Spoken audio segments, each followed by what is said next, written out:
All right, gentlemen and lady, we are here with y'all today. Thank you for being here, everybody. And we're going to get started. We're going to talk about hunter education and recruitment. I do want to do that. And before we get into all that, I want to pass this along to everybody. I'd love to hear from you today because anybody that's listened to me, even outside of Mississippi Outdoors Radio, about how important it is for hunters to get new hunters, and especially those younger hunters, and to get them in the woods.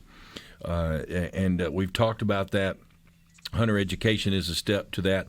But if you have a question or a comment today, I'd love to hear from you on the C Spire text line or the phone line about what do you think we could do to recruit more. So we'll get into that too. Right now, let's get finished up. Get started with some house cleaning. The South Delta situation. I believe the boating ban's been lifted, hasn't it, Major Reed? Yeah, we've been monitoring that. It seems like for almost a year now. It seems, but it's been literally probably since late winter. And we issued something way back in February, and the water has gotten to the point last week where it has dropped out. Eagle Lake is still closed per that order due to the fact that the Mississippi River water is pulling out and all the tributaries are getting lower. But once Eagle Lake flooded, once Muddy Bayou, that control structure flooded Aprilish, I guess, it came in and there's so much debris and stuff in that lake because Eagle Lake is not connected to the Mississippi River. So all of the water that was flooded in from the backwater, that lake is still not at levels where it's safe for people to operate in there. And there's some property that's still at peril, if you will, and it's slowly dropping. But yeah, across the state, the river is dropping out. I know at one spot it's dropped like 9 feet in the last week, so that's good.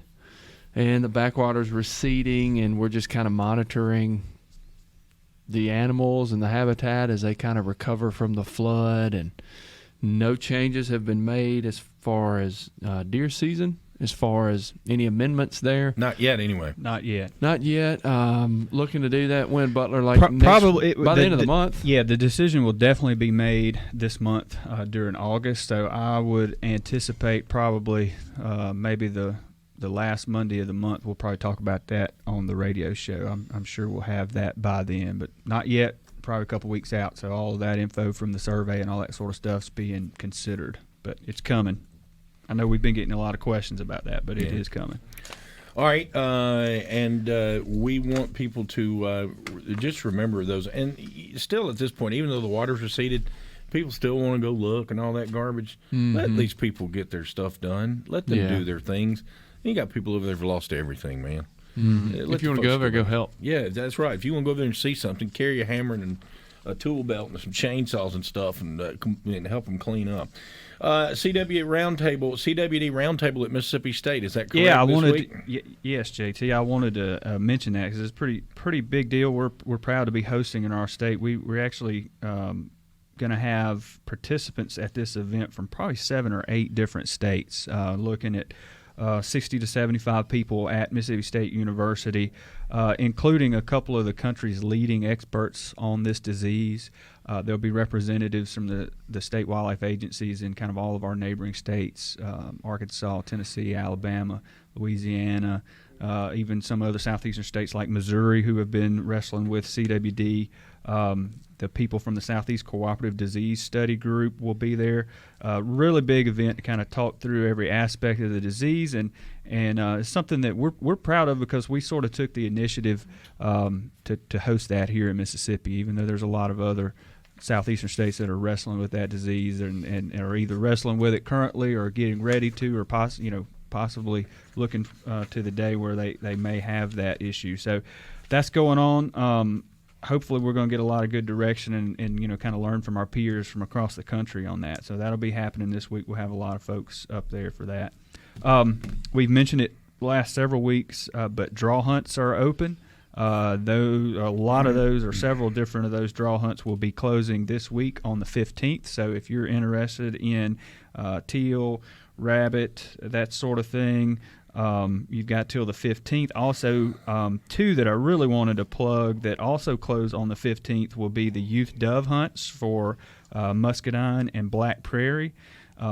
So we're doing those as draw hunts this year, which is a little bit different than we've done in the past. The Black Prairie hunt, for listeners, has been, it at times has been a really, really good dove hunt. So great opportunity to get kids out there. Muscadine has been as well in the past. Usually a lot of those Delta WMAs have really good hunts.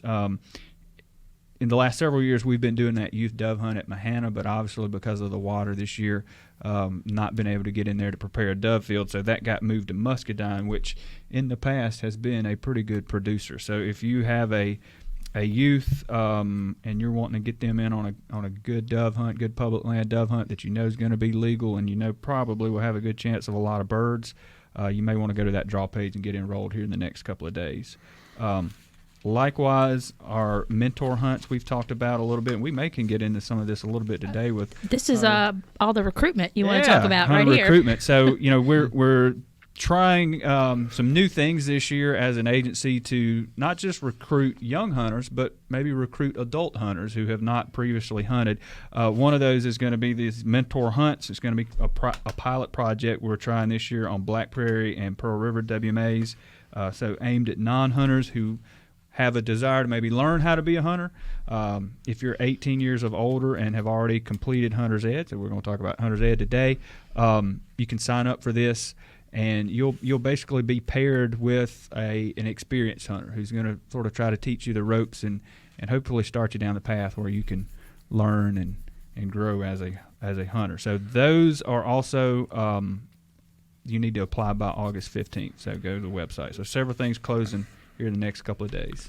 So said I got in the truck a little late. Did they advise that you can boat in Wolf Lake now? Did you say that? No, Wolf Lake was not included on that order. Okay. You need to check there. That's a different. City of Yazoo. Yeah, the county and the city there have They had barricaded. as of before we came on the show. Is last I know they had put barricades up. So no, that did not include Wolf Lake. Okay. Well, that's what we want folks to know about. And then also the WMA check-in app. Wanted to plug that again.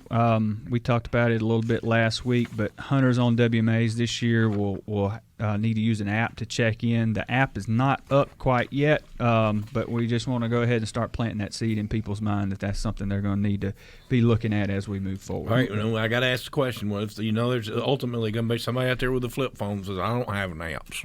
I don't have apps on my phone. We're going to have them taken care of, okay. JT. They're going to have a way to handle it. Okay, just making sure, because there are still people out there that still utilize flip phones. Right. And that's all they want. So it'll be a good thing, though, overall, because, for a lot of hunters who hunt our WMAs, in a lot of cases, some of those kiosk and check-in stations, may be way, way out of the way from where you're actually planning on hunting. So this will save you from having to drive to one of the check-in stations if it's not necessarily on your way to your exact hunting spot. So hopefully it'll be October 1st is what we've been told when it comes live. So hopefully it'll be something that'll be convenient and help hunters out, make their life simpler. Talk about hunter education, why we have it, and why the program got started, and the objectives of it. Well, Hunter Ed's been around quite a while. JT started back like in 1949. New York was the first state to really get a Hunter Ed program going. Several different reasons. You want to teach folks how to be safe with firearms or other hunting equipment, how to respect private property, and that hunting is basically a wildlife management tool. So people think, well, I'm a expert shooter, I don't need Hunter Ed, or I've been in the military, which we're grateful for your service, and I don't need Hunter Ed. But the class is so much more than that. It's a variety of topics. That's why it's a long class when you go to a sit-down class. A lot of different things that we discuss. But those are the main reasons. And over the years of all the states implementing Hunter Ed programs, and, we all work together through one big agency standard through the International Hunter Ed Association to accept other states' Hunter Ed training. But over the years, we've also noticed that the hunting incident rate is just gone from kind of out of control at one point 50 years ago to a very low percentage now. We may have 15 to 20 incidents in Mississippi each hunting season. And when you talk about recreational activities, I always use this example, but bowling has more incidents than hunting does. It's a very low incident rate, and we want to keep it that way. We want our numbers to be better and better each year, and we want people to feel like they know what they're doing and then they can be safe and secure with that firearm or archery equipment when they're out hunting in Mississippi. Of course, who has to have it? Not who's required to have hunter education? Our requirement is everyone born after January 1st, 1972. But just because you're not required to take it doesn't mean you shouldn't. I always tell folks, if you've got a child that needs to go through hunter ed, a grandchild, and you're going to go to one of our classroom classes, go sit down and take it with them. I mean, we go over everything from first aid to orienteering to wildlife ID, wildlife management. There's lots of valuable, useful information in these classes, and maybe something you hadn't thought about in a while, or a safety tip that you hadn't, I've been doing that and I shouldn't be doing that. So plus we have some fabulous instructors throughout the state, and you can learn a lot of information from those folks. How do you go about locating a hunter education course in your area? We try to make it as easy as possible, and this is the message I have today. I think I looked the other day on our system, and we probably have 225 classes right now over the next couple of months. So don't wait until the day before you plan to hunt to start looking for a class or trying to do an online course. But if you go to our website, mdwfp.com, and click on Outreach and Education, there's a hunter education page there. A big green rectangle says Find a Class. We don't care where you take it. You don't have to take it in your home county, but there are tons of classes available right now. You make yourself a profile on our website, then you find the class you want and click on it. And it doesn't cost anything if you take a sit-down class. They're absolutely free, but we would appreciate that you pre-register. We will take a walk-in, but if you pre-register, then the instructor knows how many books to have and how many people are coming to their class so they can better prepare. Is this available online? You can take an online course. We have 4 courses right now. All the courses that we offer are approved by the International Hunter Ed Association. I prefer a sit-down class, but I guess I'm old school. But these have been approved and will work. You cannot get fully certified in Mississippi at this time, although we're seeing a lot of states that are moving in that direction. Mississippi may be having a conversation about that soon. But yeah, because you actually have to shoot, don't you? We don't have to shoot anymore. That was an early requirement. If we have an instructor that would like you to shoot and they have a facility for their class to do that, then by all means, please, and we'll help you get firearms and ammo for that, but it is not required. But if you take an online course, you still have to take a 3-hour portion in class to finish. So you can... Okay, that's what I was trying to figure out. So we have a 3-hour portion every week at all 3 of our regional offices, North, Central, and South. But a regular hunter ed course that's a 10-hour course may say in the description, online students show up at 1 p.m. That means they're going to allow the online folks to come in. And during those 3 hours, they need to cover firearm safety, tree stand safety, and review and take the test. And then that way, it's just a 3-hour portion in class, and you're ready to roll. Once you take that online course, though, you only have a year from your certification date to get into that 3-hour class. All right, so for parents who've got kids going through the hunter ed, what do they need to do to get to the kids and everybody prepared? So they need to register online. It used to be you've got to find your Social Security card, all of that. If they go ahead and register online, all that information is entered into the system, and then that instructor has a roster and has everything needed. The child shows up. If they're younger, the parent can go through the class with them, and once they finish and test out, they hit complete, and then that card's in the mail. Okay. So it's very easy today. All right, so talk about what's covered in the course and what you want young hunters to comprehend from this. I think a lot of people or older folks sometimes think that when we change rules and regulations, they don't want us to have as much fun as we used to have. I don't know if young folks think that. I think we've got a lot of generational change, and we'll talk about that with all of our recruitment, different things that are competing against outdoor activities. But I hope that they understand the wildlife management portion of it. Of course, having a biology background, that's something that I enjoy teaching is the wildlife management portion in a hunter ed class, or talking about wildlife ID. I enjoy hunting even when we don't kill anything. It's just nice to sit out in the woods. It's a good day. We see lots of critters and enjoy it, but I hope they see that hunting is a useful tool for wildlife management. It's a great outdoor activity, and it's a great pastime to share with family or friends. We just don't think we have as many people passing it down anymore as we used to. Megan brought the Hunter Ed book in here, JT. I'm sitting here flipping through. This good stuff in here. I knew we'd be on Thorough. camera, so I was going to set it in front of me. But there's when you ask me what's in it, so like I said, it's not just talking about firearm safety, although that's the largest chapter in the book. Everything from tree stand safety to game care, first aid, survival. What do you do in a hypothermia situation? I mean, if this is not going to make you an expert, but it's good information to hear. And if you haven't taken a Hunter Ed course since you were 12 and you're 45 now, go with your kids and sit through another one. It's a lot of stuff that you may have forgotten. How do I walk safely through the woods with the firearm? Do I need a full body harness to climb a tree stand? Tons of different information in there that is valuable. And I always tell people, if you don't hunt, so what? There's great stuff in here that you can learn from this class, whether you ever decide to hunt or not. What about adults who have never hunted? Do they need hunter education too? I guess if you were born... If they were born after January 1, 1972.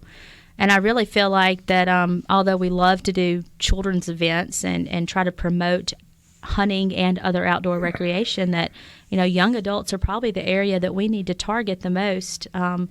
They may have a job and out on their own and maybe starting families, and if they didn't grow up hunting, we'd love to target those guys so that if they catch the bug, they can pass it down to their kids. We're talking here with Meghan Federic. She is the Hunter Education Coordinator for the Mississippi Department of Wildlife, Fisheries, and Parks.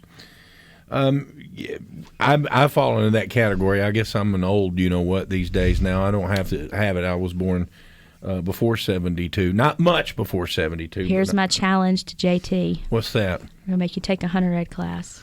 Make me take one. It's good. Can I do it? Education. Can I do it online? I don't have 10 hours. Knowledge is power, JT. Knowledge is power.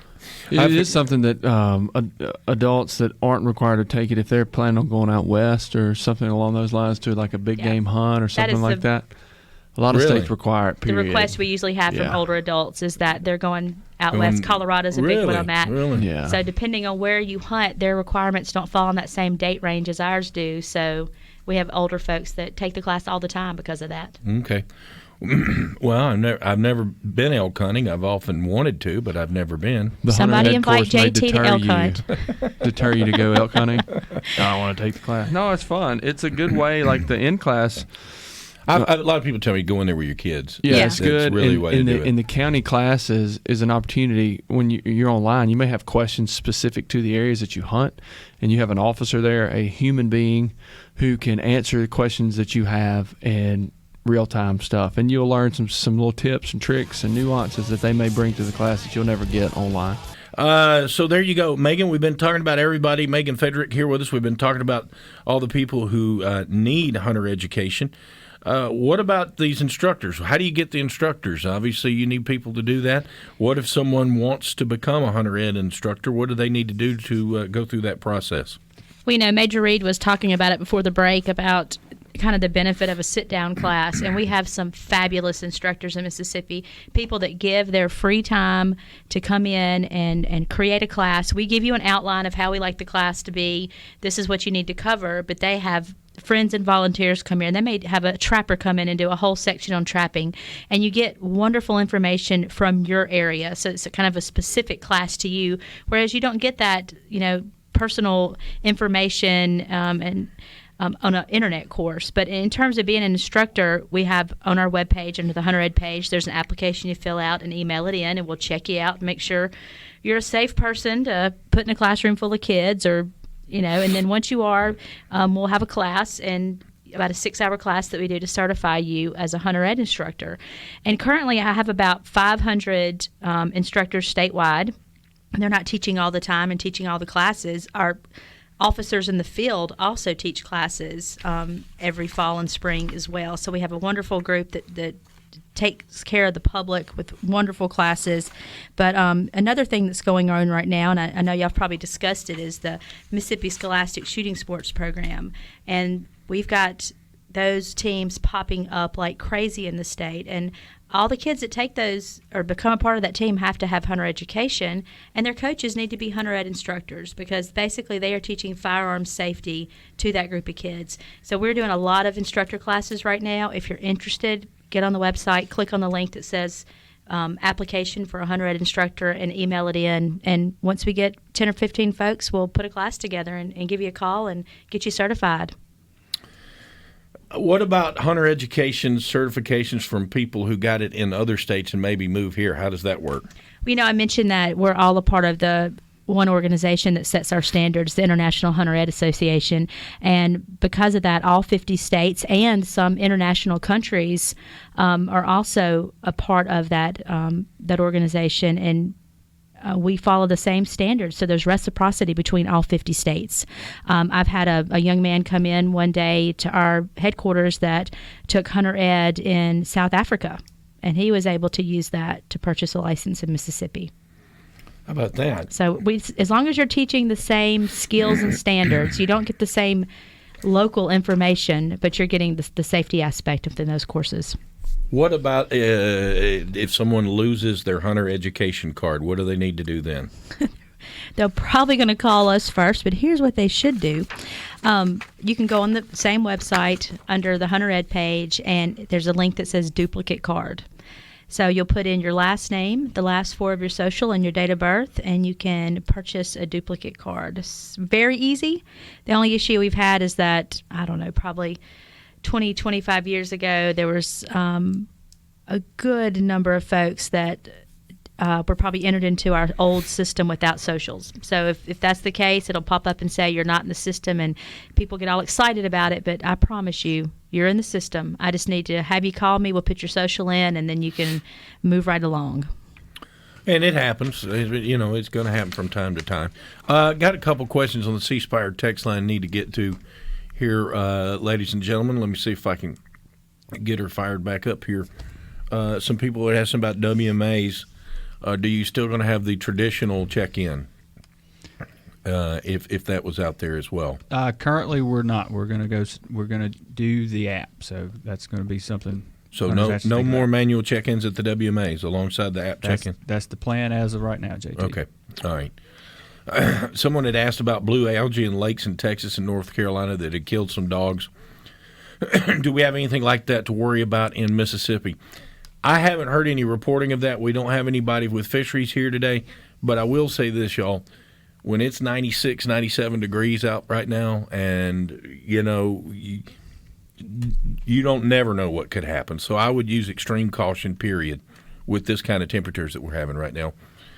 Because that was what I read, that story of some dogs dying after swimming in a lake or a pond that had that, of course. And right now, like I said, at this temperature right now, I wouldn't take any chances on anything, especially with the smaller waters. Yeah, and if they got any questions, they can call the Fisheries Bureau and talk to somebody there, or DMR, Department of Marine Resources, if they're on the coast. Yeah, we'll do a little checking on that and try to have an update next week or something. Yeah. I'm not sure of the status of that in Mississippi. Well, again, like I said, when you've got heat like this, we all know anything can happen. You can have ponds turn over. You can have all kind of things happen when the kind of heat that we're experiencing. It's just so hot. Stories every year in different parts of the country over some type of sure algae or bacterial. To get more kids interested, it would help both parents were interested as well. It usually just the father is interested, but if the mother would go too, then the child would also go. Just my thought. That's a great thought, Randy. That's a good point. I know a lot of ladies that hunt. My mama hunted when I was growing up, and that was unusual back then. But a lot of ladies, a lot of girls hunt now. Look at the hunting shows now where they have the ladies on there as well. So I think it was. I think it's a good idea that you're talking about there. All right, let's see. I'm 31, took the hunter's class way back in school. Haven't had a hunting license in 10 years. Do I have to take it again to get the license this year? No. Once you got it, right? Yeah, once you got it. And you asked me earlier, what's the age? So we'll certify age 10 and above. Okay. Age 10 and above. So there you go. Very important. Kids learn guns aren't the enemy or the demon. Yes, thank you, Larry. We appreciate that. Can you get your hunter safety course permit online now? You said yes, but the final 3 hours you have to take them first. We still require 3 hours in class.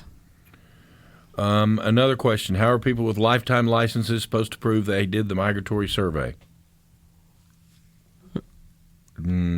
Yeah, it's not. It's not. When they go and buy their federal duck stamp, Yeah. or their waterfowl stamps, They should be at be able that to answer time that they question. can do They'll that. ask 'em. They can do that survey then. Okay. All right. Just had a little house cleaning there. All right. So, what do you see the barriers right now to getting new hunters in here, Megan? I mean, I think in my opinion, the biggest thing is now is we don't have patience anymore. It's a fast-paced. 5G society we live in. Everything's changing. Everything's a screen and in front of your face, and I feel like we're probably 2 generations removed from, or at least a full generation removed from, go outside and play and don't come back in until dark. And we're not doing that anymore. So everyone's inside or fast-paced or doing different things that are electronic, and going out and sitting and still hunting for 6 hours straight or something like that is not there. So I don't know the answer. And that's what we have at every meeting we go to with Hunter Ed is, what do we do to recruit? How do we reactivate those that used to hunt? I hated hunting growing up. I hated it because I had to do it because both my parents did it. And I spent every weekend deer season at the deer camp till I was old enough to where I didn't have to go. And didn't hunt. And then once I had kids, my son was growing up, and his buddies were hunting. He wanted to go hunting, so I got back into it, started hunting again, hunting with him, killed a couple of deer. My daughter killed a couple of deer, and then they don't care anything about it. But now I enjoy it because I figured out, I used to think it was boring. Now it's relaxing. So I think that's a part of it, too. I think when you get a little older, you get a little more mature. Of course, it also had a lot to do with the fact when I was growing up in the 70s and 80s, I mean, if a deer was killed in the deer camp, it was a big deal. Right. Where now, we just have so much more deer. You pretty much go out, if you have a decent place to hunt, you can kill a deer, So I think that's got a lot to do with it, too, a little bit different as far as the availability of game to take. And, everything comes back around, so maybe we'll see a resurgence in the next few years. I don't know. You're right, though. It is relaxing. My favorite thing to do at deer camp is take a nap. Let's kind of enjoy that, whether we hunt or not. But I don't know. I'm an outdoors type person. I enjoy doing that. Not everybody does. But we like to give people the opportunity to at least try it and see. What year must I have been born in to not require a boater education card? 1980. Before June 30th, 1980. Well, there you go. We've talked numerous times about how important hunters and hunters license sales are to funding the conservation work that the department does. Hunter education is one step in the process. What are y'all doing right now to promote hunter recruitment? I think y'all got two specific things. Is that right, Megan? Well, right now we've got a couple of things coming up. We also have a R3 coordinator, so he's working on some things. Josh, he's been up here on the show before, but Adam mentioned it earlier. We've got some youth dove hunts coming up.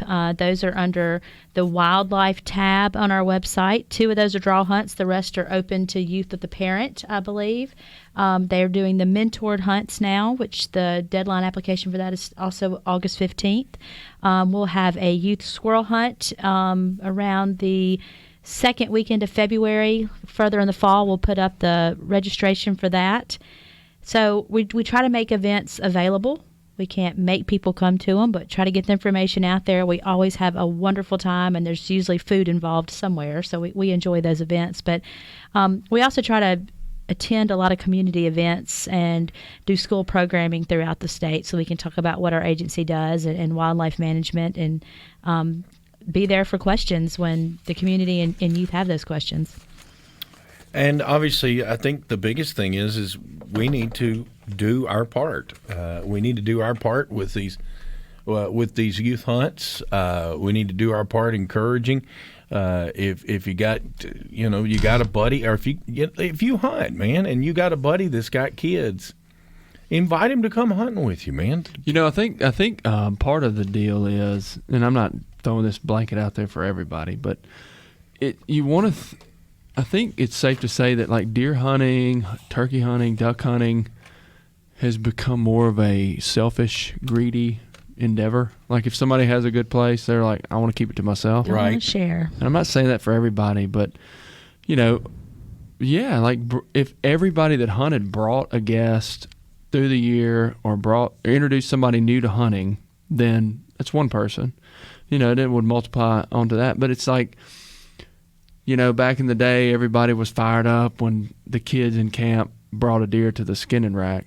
And now, if a kid brings a deer to the skinning rack that's 3 years old or 4 years old and doesn't meet the deer camp quote unquote expert deer biologist who's never had any formal schooling or anything, he's got his education via the internet or the outdoor channel, the kid gets crucified at the skinning rack. And I think that I guarantee you, a lot of these situations that you're talking about, that if they do have help or if they're on DMAP or they do have a biologist, they're not even coming close to killing the number of they does. get the recommendation never. from the biologist, Right. and they're like, we ain't doing that. Yeah, and I guarantee you a lot of We those knew our place better than he does. aren't even coming close where you could take kids and let kids be doe snipers all day long. Yeah, let them go out there and eat. I think that, but I think that's the number one thing people could do is if you're a successful hunter, you own land or you're part of a deer camp, they have the chance for you to bring guests and stuff.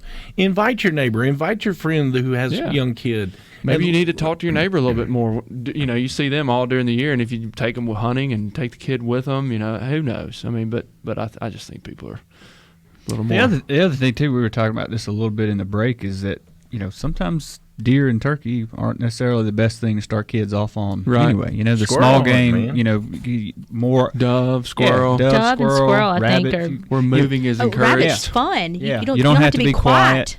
You can talk. You can learn a lot, have a really good time, and really got a lot more access. I mean, we were talking about the dove hunts on some of our WMA. We've got some phenomenal dove hunting on our WMAs. It's open to everybody. Just show up. Do Right. one of these Right. hunts that our agency puts on, like one of the dove hunts first, and feel it out and see how you feel about taking your kids hunting. Right. be great. And you're right, though. It's this closed off mentality that we have because of the greediness that we want. Well, we're going to make the biggest deer we can, and and we're not going to let people. My buddy's got a rule where I hunt, and it goes for me. And it basically says, he says, these are the deer we want killed, and we want these to walk. But he says, if you shoot one and it's got a rack, you're going to mount it, and that's his rule. Yeah. And that goes for me, or it goes for a kid or another guest. And that way it makes you think real hard about pulling that trigger before you do it. And he very much means it. And so that's a good way to go about that, rather than, kind of being standoffish. So therein, we're not defining a trophy for someone. Right. They can define it for themselves. Right. I want to mention, if you take Hunter Ed, you get this wonderful manual that has Adam Butler on the front of it. There we go. You wouldn't even Everyone notice had that. Why would you notice? I'm just letting you know. We all have He our may own. even sign it for you. It's a collector's item, isn't it? The presence of greatness every week. Thank you, ladies and gentlemen. Thank you, wow. Megan, for being here. Thank you. Appreciate it. Adam, Major Reed. Y'all have a wonderful week. We'll see you next Monday for more Mississippi Outdoors Radio.